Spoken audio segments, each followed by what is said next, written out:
கிடையாது. தமிழ்நாட்டை ஆள்வதற்கு உங்களுக்கு தகுதி கிடையாது. தமிழக மக்களே, உங்களிடம் நான் கேட்டுக்கொள்வது, கடந்த தேர்தலிலே நீங்கள் மிகப்பெரிய தவறை செய்தீர்கள்.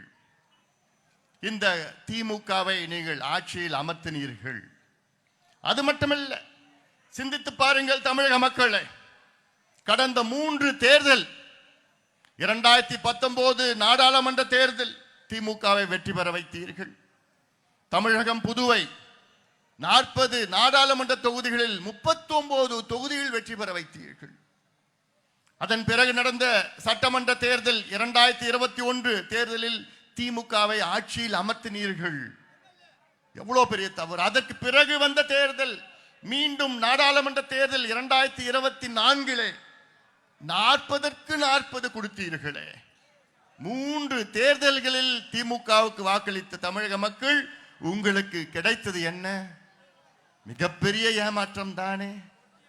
இன்று தமிழ்நாட்டினுடைய அவல நிலை, மோசமான ஒரு நிலை. அதிலும் இந்த மாவட்டம் திருவண்ணாமலை மாவட்டம், அண்ணாமலையார் இருக்கின்ற இந்த அண்ணாமலையார். ஆனாலும் உங்களுக்கு விடிவு வரவில்லையே. உங்களுக்கு விடிவு வரவில்லையே. இந்த மாவட்டத்திலே ஒரு குறுநில மன்னர் ஏழுமலை வஜ்ரவேலு,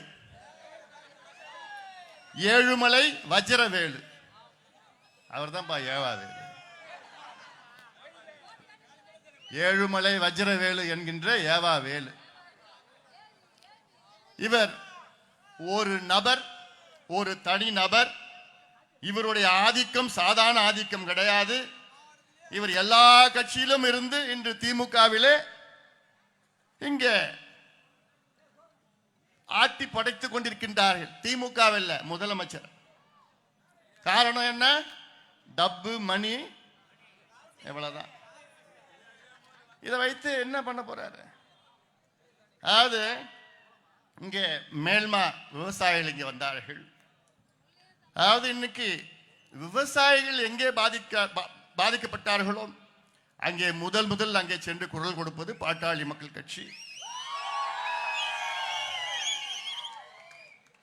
அந்த அடிப்படையில் மேல்மா அங்கே பகுதியில் பக்கத்தில் சிப்காட், இந்த செய்யார் சிப்காட் வளாகம் அலகு 1 800 ஏக்கரிலே சிப்காட் அலகு 1, அலகு 2 2000 ஏக்கர் எடுத்து விட்டார்கள்.